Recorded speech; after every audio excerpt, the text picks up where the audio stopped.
Bapa yang mengasihi kami, Engkau yang selalu memperhatikan kami dalam setiap keadaan kami. Engkau mengambil kami dan menyucikan kehidupan kami untuk menjadi baru di hadapan-Mu. Dan kami bersyukur bukan karena kami yang bisa Tuhan, tetapi karena perbuatan kasih-Mu yang besar, sehingga Engkau memilih kami, Engkau memanggil kami dan mengangkat kami untuk menjadi anak-anak-Mu untuk memuliakan nama Tuhan. Kami percaya semua karena Roh Kudus-Mu yang mengajari, yang menyentuh hati kami, untuk kami bisa melihat kasih-Mu ya Bapa. Dan hari ini kami akan duduk diam untuk belajar firman Tuhan. Kami percaya bahwa Roh Kudus-Mu lah yang akan menuntun kami. Setiap kebenaran firman Tuhan yang akan kami dengar, itu akan menguatkan hati kami, mendidik kami, mengarahkan pikiran kami untuk lebih memahami apa yang Tuhan Yesus mau katakan dalam kehidupan kami. Terpuji buat kasih-Mu ya Bapa di sorga. Roh Kudus mengurapi kami sehingga kebenaran firman Tuhan bisa datang dan tinggal di dalam hati kami dan menasihati kami. Terus kami percaya kepada Tuhan Yesus sampai Engkau datang pada kali yang kedua.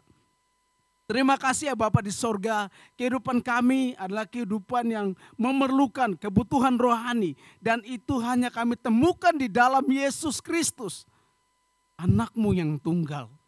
Di luar Tuhan Yesus kami tidak menemukannya. Oleh sebab itu Tuhan Yesus, hari ini kami mau datang kepadamu. Kamu dipenuhi dengan kuasa Roh Kudus-Mu, sehingga kebutuhan rohani yang kami ingini, yang kami rindukan bisa benar-benar dipenuhi. Terpuji buat kasih-Mu ya Bapa. Kami tidak mau tinggal di luar Tuhan. Kamu tinggal di dalam Yesus Kristus, di dalam nama Bapa, Putra, dan Roh Kudus. Kami telah berdoa mengucap syukur kepadamu. Haleluya. Amin. Shalom. Puji nama Tuhan. Saya hari ini sangat-sangat bersuka cita karena kemurahan Tuhan yang besar. Ya, pastinya Bapak Ibu juga memiliki sukacita yang sangat-sangat luar biasa ketika ada sesuatu yang Tuhan kerjakan di dalam kehidupan kita semua. Ya, rintangan dan persoalan pasti akan selalu ada di dalam kehidupan kita, tetapi harus kita yakini bahwa Tuhan Yesus kita adalah Tuhan yang hebat, yang tidak akan meninggalkan Bapak Ibu, saudara dan saya. Sehingga kita terus bermegah di dalam Tuhan, kita terus memberikan hidup kita dipimpin oleh Tuhan Yesus sendiri. Ada banyak hal tentunya yang tidak bisa terkatakan, ya tidak bisa diucapkan dengan apapun juga ketika kita melihat kepada kasih Tuhan yang besar itu. Baik, puji nama Tuhan, Bapak Ibu yang kasih Tuhan. Hari ini kita akan belajar sama-sama firman Tuhan tentang kebutuhan rohani. Kebutuhan rohani. Jadi ketika saya membaca firman Tuhan dari Yohanes 3 ayat 1 sampai ke 16, saya menemukan ada hal-hal yang sangat-sangat luar biasa yang sesungguhnya itu bisa menolong kita untuk mengarahkan kehidupan kita untuk lebih lagi membangun hubungan kita dengan Tuhan dari hari lepas hari. Mari puji nama Tuhan, kita akan membuka Alkitab kita dan kita akan membaca firman Tuhan yang sangat luar biasa ini. Yohanes 3 ayat 1 sampai yang ke-16, kita akan bergantian ya membacanya. Saya akan membaca ayat pertama dan Bapak Ibu kedua dan kita akan bergantian seterusnya. Ya, dengan perikop percakapan dengan Nikodemus. Pertama firman Tuhan katakan, ada seorang Farisi yang bernama Nikodemus, seorang pemimpin agama Yahudi.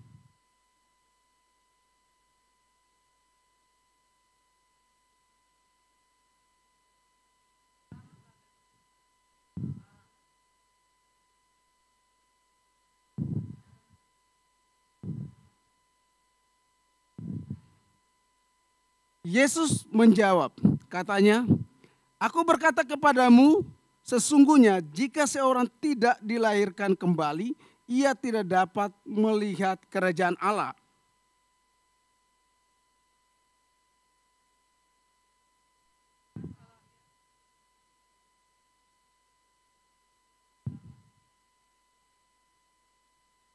Jawab Yesus, aku berkata kepadamu sesungguhnya jika seorang tidak dilahirkan dari air dan roh, ia tidak dapat masuk ke dalam kerajaan Allah.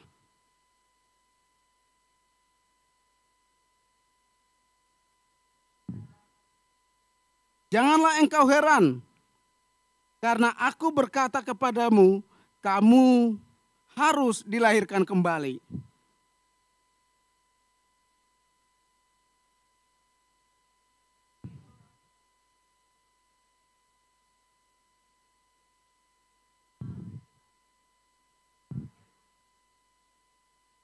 Nikodemus menjawab katanya, bagaimanakah mungkin hal itu terjadi?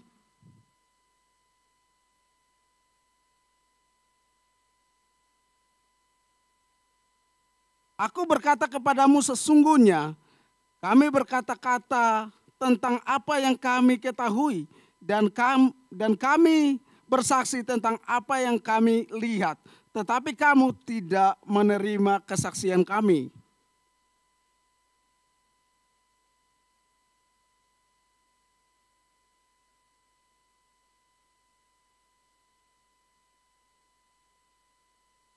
Tidak ada seorang pun yang telah naik ke surga, melainkan daripada Dia yang telah turun dari surga, yaitu Anak Manusia.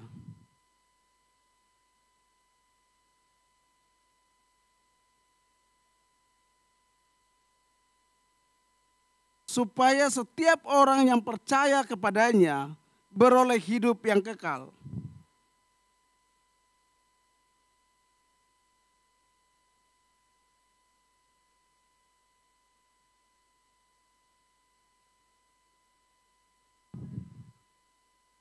Amin. Mari kita berdoa sekali lagi.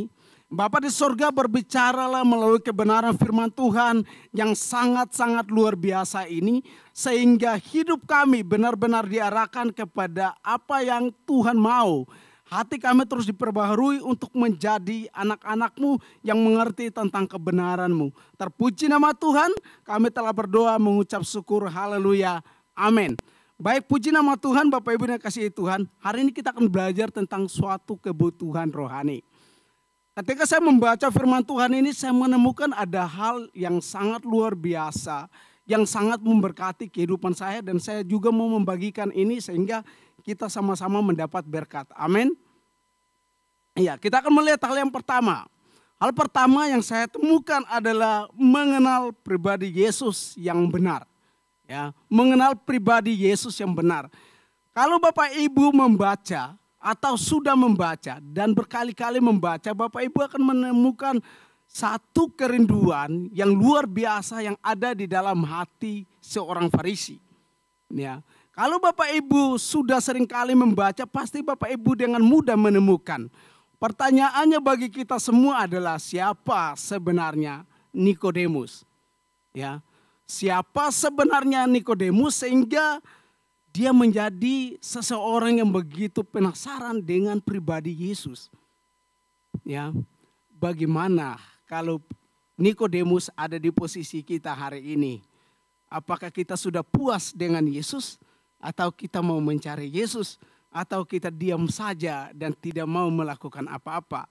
Ini hal yang sangat luar biasa yang saya bisa menemukan di dalam diri Nikodemus. Nikodemus adalah seorang Farisi. Ya.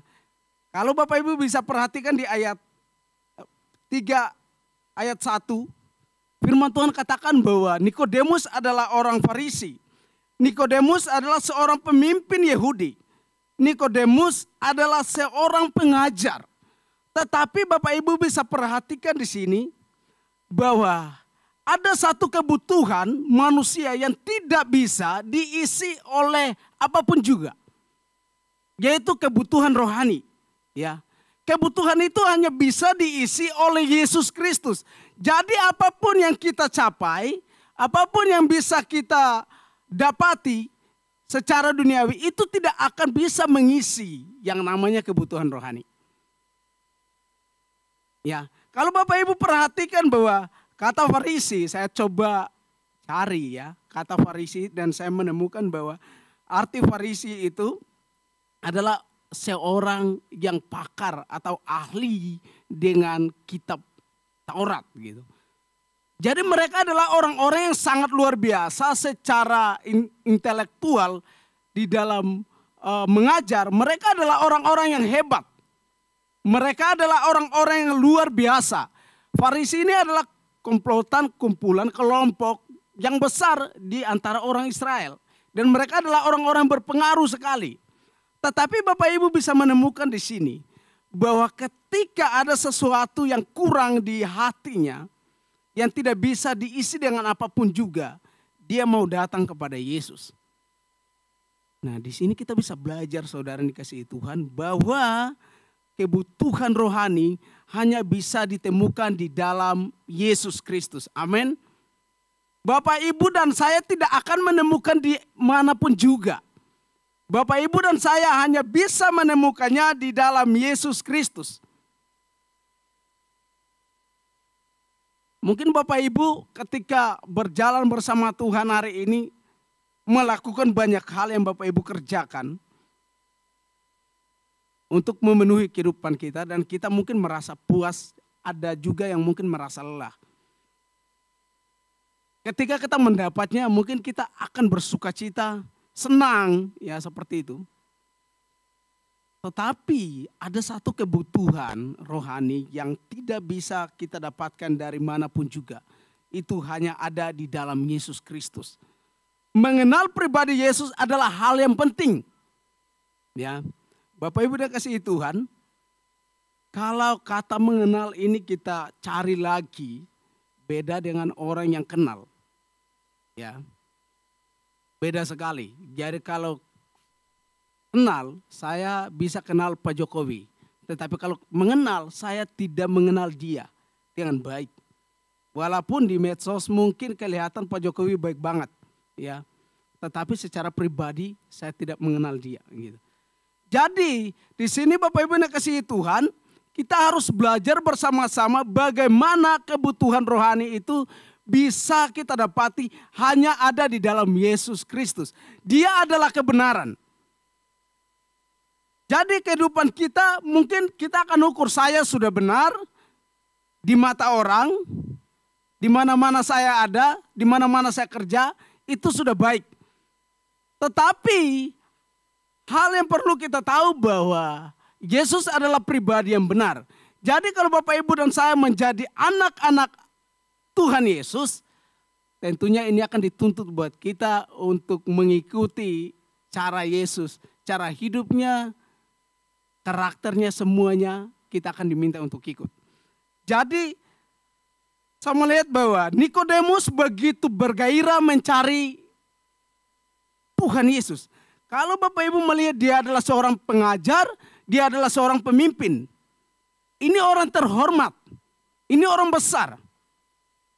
Tetapi ada sesuatu yang kurang di dalam hatinya. Mungkin dia udah sering dengar tentang Yesus.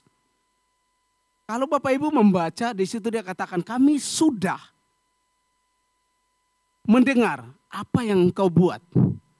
Apa yang engkau kerjakan. Engkau adalah seorang yang diutus oleh Allah. Apakah dia sudah mengenal Yesus secara pribadi? Belum. Saya melihat ini sesuatu yang menarik sekali yang mungkin bisa kita belajar bersama. Bagaimana perjalanan hidup kalau kita mau bawa di dalam kehidupan kita saat ini. Bagaimana dengan kehidupan kita hari ini. Kekristenan sudah banyak sekali kita lakukan kegiatan-kegiatan ya. Mungkin dari antara kita ada juga pemimpin ya. Pemimpin di dalam gereja, memimpin sekolah minggu misalnya, mengajar sekolah minggu dan lain-lain.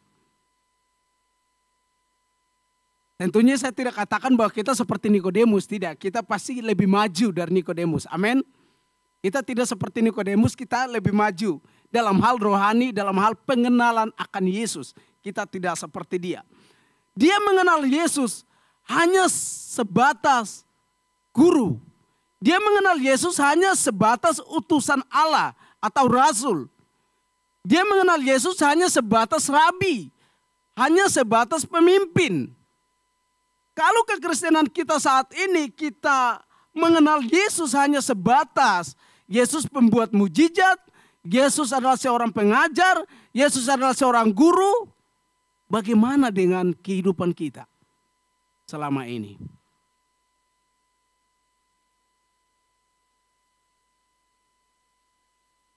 Kita tidak mengenal Yesus sebagai guru saja kan? Itu salah satu gelarnya Tuhan. Tetapi kita tidak mengenal Yesus hanya sebatas itu kan? Kita mau mengenal Yesus, dia adalah juru selamat kita. Lebih dari itu. Untuk bisa mengenal dia secara pribadi, tentunya kita harus perlu membangun persekutuan kita dengan Tuhan. Ya, kita mau datang kepada Tuhan, mungkin hal yang bisa kita pelajari dari Nikodemus adalah bagaimana kita mau datang kepada Tuhan Yesus. Kita mau bertanya kepada Tuhan Yesus. Sehingga hal-hal yang menjadi pertanyaan dalam kehidupan kita itu bisa dijawab. Terus kita akan bertanya mungkin. Kalau Nikodemus dulu kan gampang ya. Tinggal datang kepada Tuhan Yesus yang masih nyata. Secara daging bisa dipegang. Terus kita sekarang bagaimana?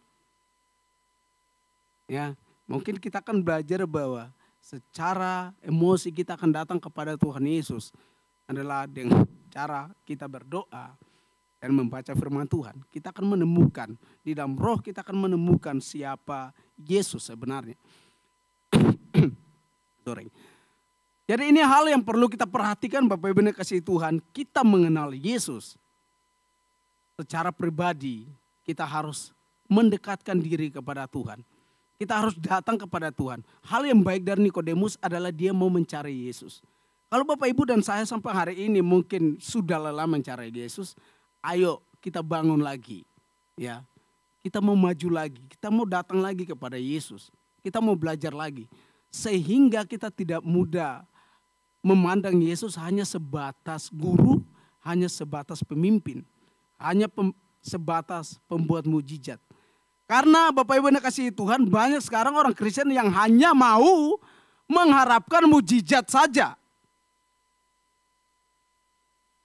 Kalau saya ada dalam masalah dan Tuhan memberikan saya mujizat, nah itu dialah Yesus yang saya kenal.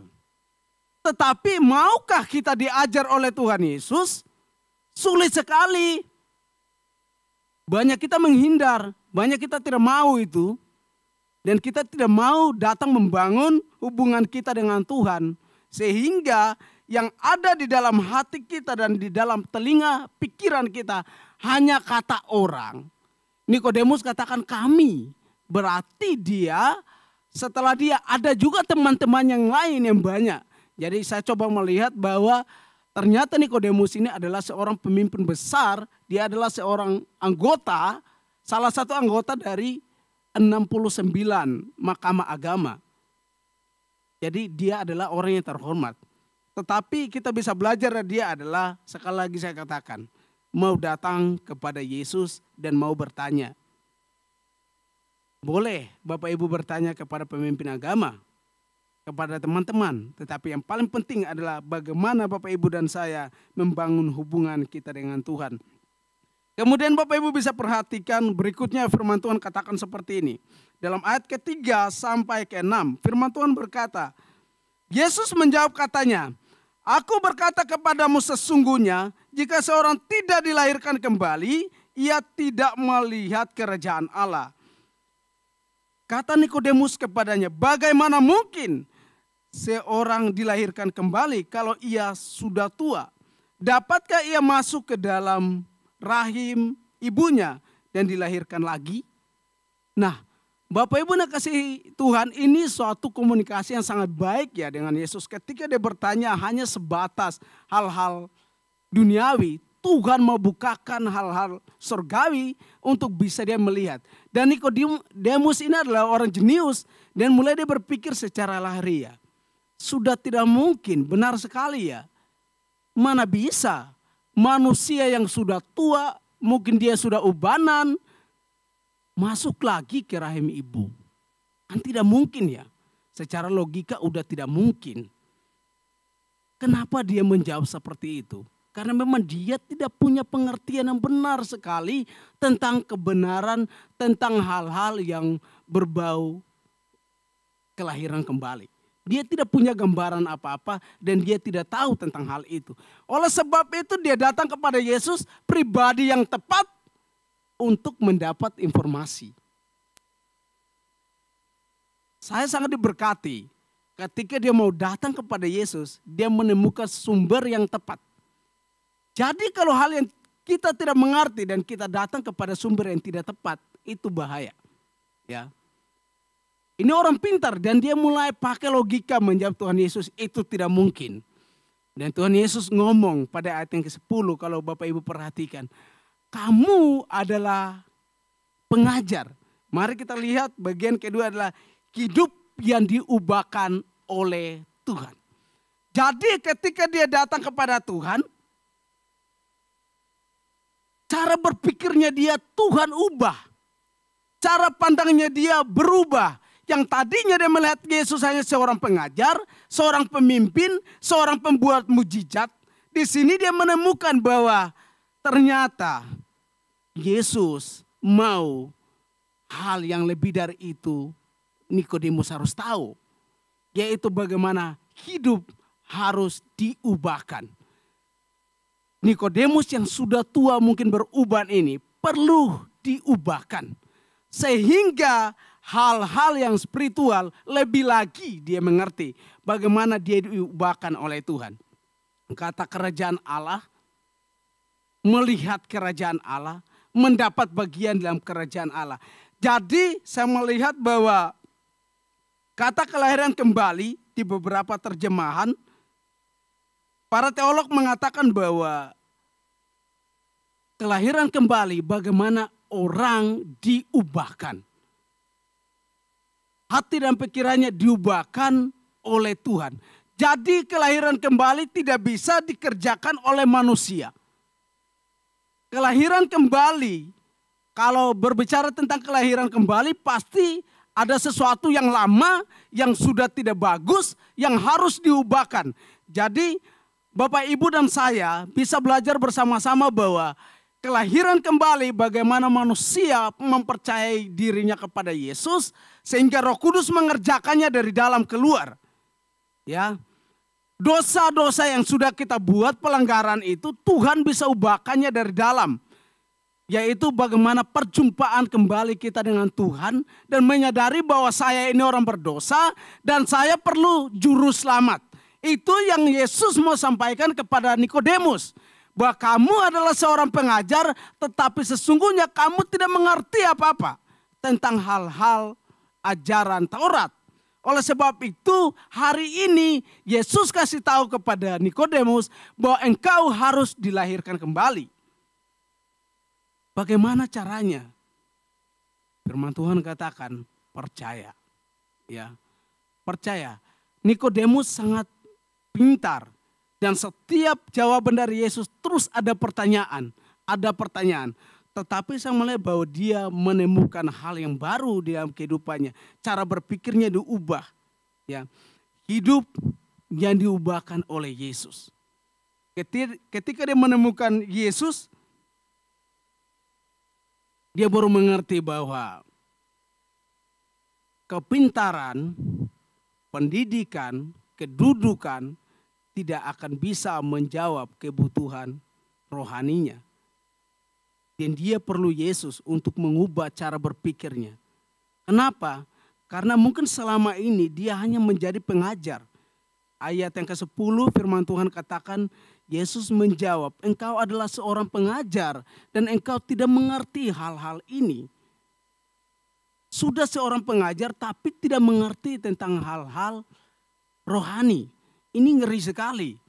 Kalau kehidupan kita hari ini kita sudah menjadi pelayan Tuhan, kita sudah menjadi pengajar, kita sudah terlibat di dalam kegiatan rohani, tetapi kita tidak mengerti tentang Yesus, kita tidak mengerti tentang kehidupan lahir kembali, bagaimana? Sia-sia ya. Hidup kita tidak diubahkan oleh Tuhan, bagaimana? Kita perlu koreksi diri kita kembali. Apakah saya sudah lahir baru atau belum? Atau aku masih ada di posisi yang lama? Dan saya perlu Yesus untuk memperbaharui kehidupan saya lagi. Seperti itu.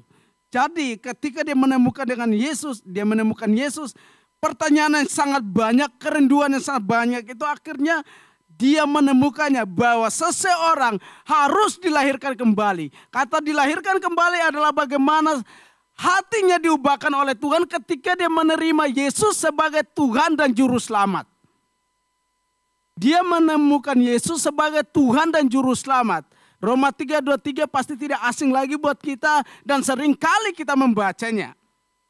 Semua orang telah berbuat dosa dan telah kehilangan kemuliaan Allah dan terusnya. Roma 6:23 memberikan solusi buat kita bahwa karena kasih karunia kita diselamatkan oleh iman, itu bukan hal usaha kita dan seterusnya. Di sini bisa kita temukan bahwa kelahiran kembali dibutuhkan oleh setiap orang. Karena tanpa kelahiran kembali, Bapak, Ibu, dan saya tidak akan mendapat bagian di dalam kerajaan Allah. Melihat saja nggak boleh, apalagi mengambil bagian di dalamnya. Atau datang di dalamnya. Jangan mimpi. Ya. Jadi ini bagi saya satu nasihat yang sangat keras buat kehidupan saya. Wow, umur saya kemarin Agustus udah 35 tahun. Mengikuti Tuhan kurang lebih 20 tahun. Tetapi kalau saya tidak memiliki hidup yang baru, saya sudah pelayanan, giat, melakukan segala sesuatu. Tetapi tidak dapat melihat saja kerajaan Allah, ngeri sekali.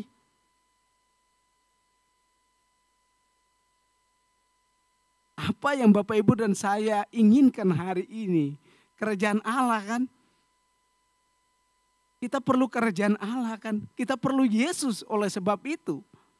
Di luar Yesus sudah pasti kita tidak akan menemukan apa-apa. Tidak ada apa-apa. Tidak menemukan. Orang banyak berpikir bahwa saya pengen masuk surga. Dan selalu berkata saya pengen masuk surga. Tapi sampai hari ini banyak orang belum menemukan caranya. Tetapi Bapak, Ibu, dan saya sudah menemukan caranya. Caranya hanyalah percaya kepada Yesus. Udah. Amin. Percaya kepada Yesus. Surga udah pasti akan Bapak, Ibu, dan saya lihat. Amin. Surga sudah pasti kita akan datang ke sana. Jadi ini adalah satu jawaban yang sangat luar biasa ya. Jawaban yang sangat luar biasa. Sehingga Bapak, Ibu, dan saya memiliki pemikiran yang lebih jauh ke depan bahwa hidup saya ketika percaya kepada Yesus, membutuhkan Yesus. Hidup saya diubahkan ketika menerima Yesus sebagai Tuhan dan Juru Selamat. Orang baptis meyakini itu ya. Ketika percaya kepada Yesus, hidup kita diubahkan. Karena Roh Kudus akan diam di dalam kita. Amin. Jadi ketika Bapak, Ibu, dan saya mengalami perubahan. Ya, hidup yang diubahkan oleh Yesus karena perjumpaan kita. Sudah pasti Bapak, Ibu, dan saya akan melihat kerajaan Allah. Amin. Waduh, ini diam semua ini. Amin. Amin ya. Kita akan melihat dan kita akan menikmati itu. Ini sukacita yang sangat luar biasa.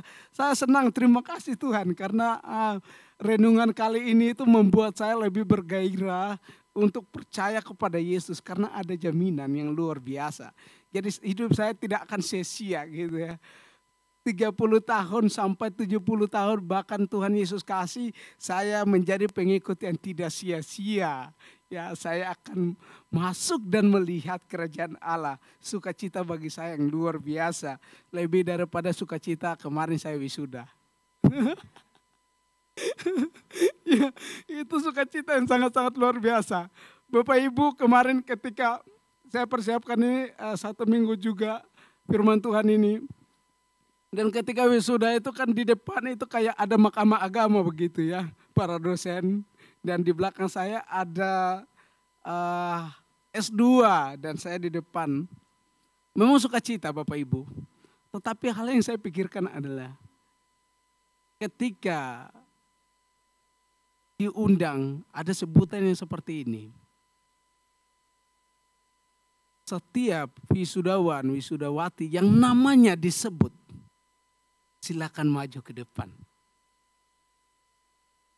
Wisudawan, wisudawati yang namanya disebut, silakan maju ke depan. Bapak Ibu kasih Tuhan, saya langsung berpikir kepada satu konsep kedatangan Yesus ketika Tuhan Yesus memanggil namaku ada gitu. Wah, itu sangat luar biasa.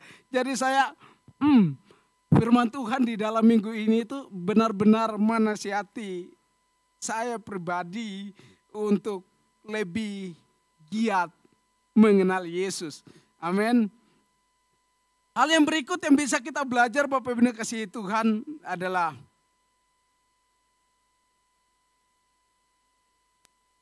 beroleh hidup yang kekal. Ya, ini adalah ending daripada kehidupan Kristen. Amin. Kalau kekristenan nantinya tidak memiliki hidup yang kekal, sudah pasti kekal ada dua Bapak Ibu. Bapak Ibu pasti udah tahu itu. Satu surga yang kekal, yang satunya ya yang agak panas-panas begitu ya. Mari kita akan lihat firman Tuhan di dalam ayat yang ke-11 sampai ayat yang ke-16, saya akan membacanya. Firman Tuhan berkata, "Aku berkata kepadamu sesungguhnya kami berkata-kata tentang apa yang kami ketahui. Dan kami bersaksi tentang apa yang kami lihat. Tetapi kamu tidak menerima kesaksian kami. Tidak ada seorang pun yang naik ke surga selain daripada Dia yang telah turun dari surga, yaitu Anak Manusia. Dan sama seperti Musa meninggikan ular di padang gurun, demikian juga Anak Manusia harus ditinggikan, supaya setiap orang yang percaya kepadanya beroleh hidup yang kekal.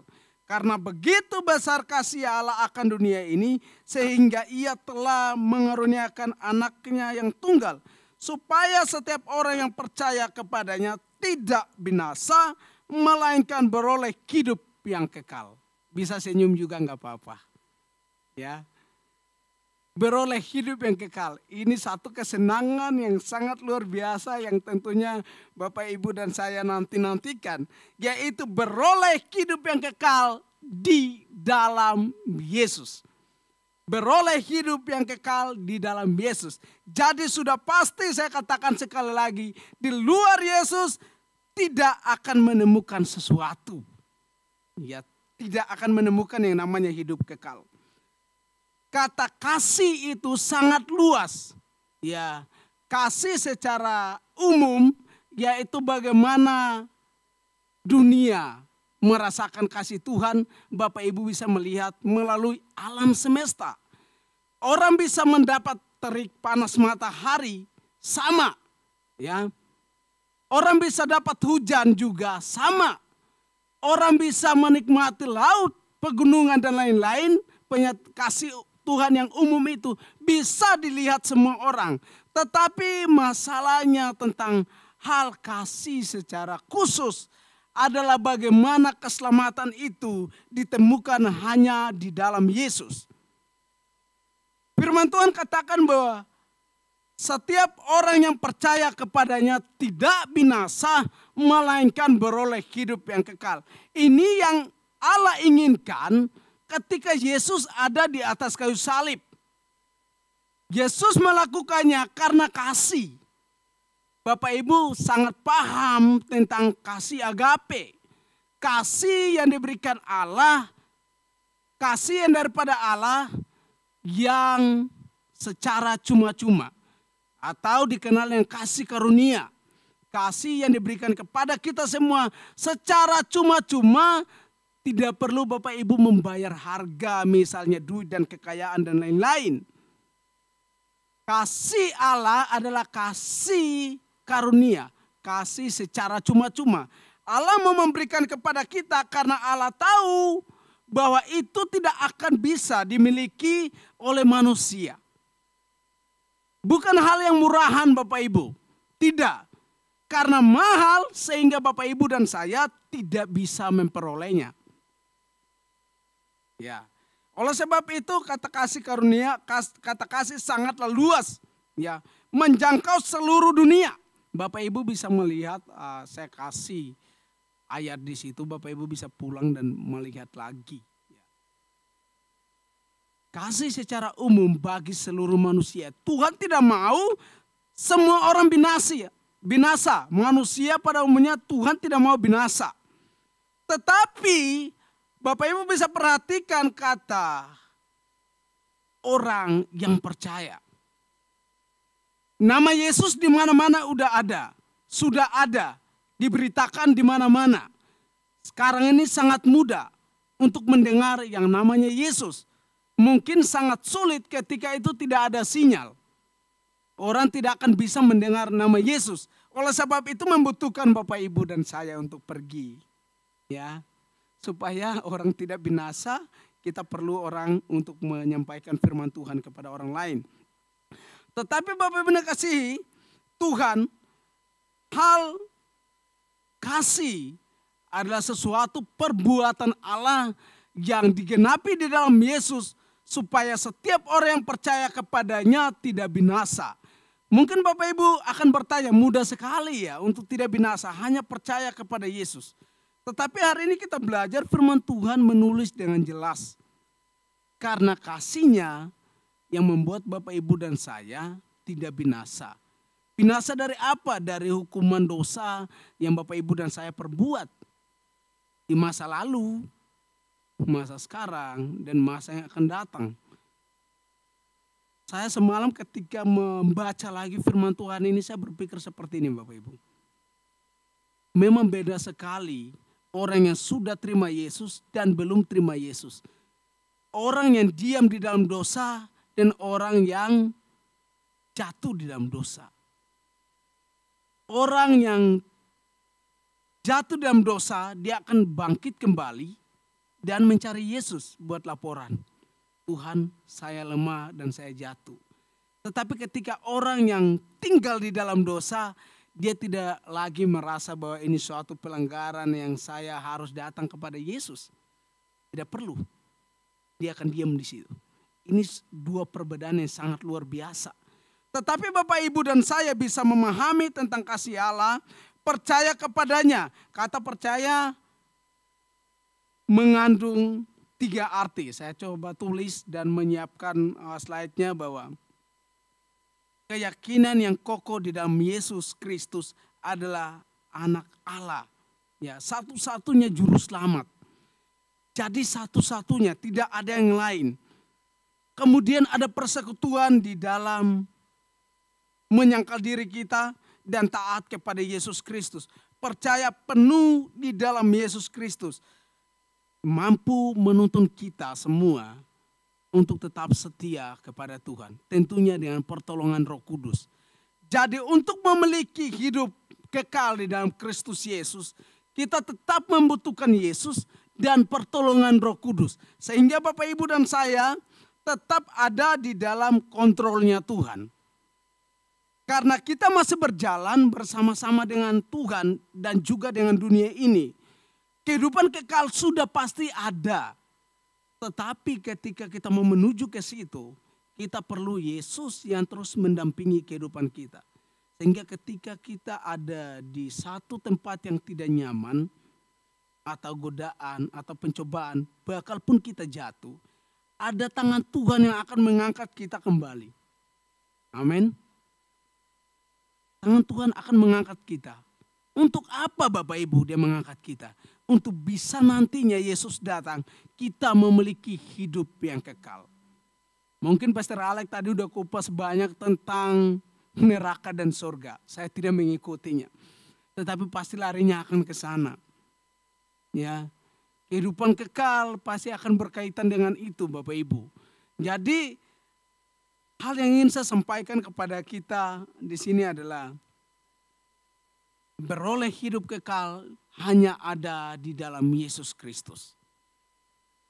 Mari kita tetap percaya kepadanya dan tetap giat membangun persekutuan dengan Tuhan. Kalau hari ini mungkin kita sedang lelah, ingatlah bahwa ada kehidupan kekal yang kita akan tuju. Dan itu hanya diperoleh oleh orang-orang yang percaya kepada Yesus, yang tinggal di dalam Yesus, dan tetap percaya kepada persekutuan Roh Kudus yang terus menuntun Bapak, Ibu, dan saya. Di luar itu, kita tidak akan bisa mampu mencapai yang namanya kehidupan kekal. Mari kita memberikan waktu kita untuk merenungkan firman Tuhan. 3 bagian yang sederhana ini kiranya menolong kita untuk dapat melihat kasih Tuhan yang sangat besar. Kebutuhan rohani kita mari kita mau isi dengan hal-hal rohani. Hal-hal rohani yang bisa kita temukan adalah membaca Alkitab, berdoa, membangun persekutuan dengan orang-orang percaya. Jangan kita menjauhkan diri dari hal-hal ini. Karena ketika kita keluar dari situasi ini, kita tidak akan menemukan apa-apa. Kita perlu Yesus. Mari kita perlu waktu sejenak untuk berdoa.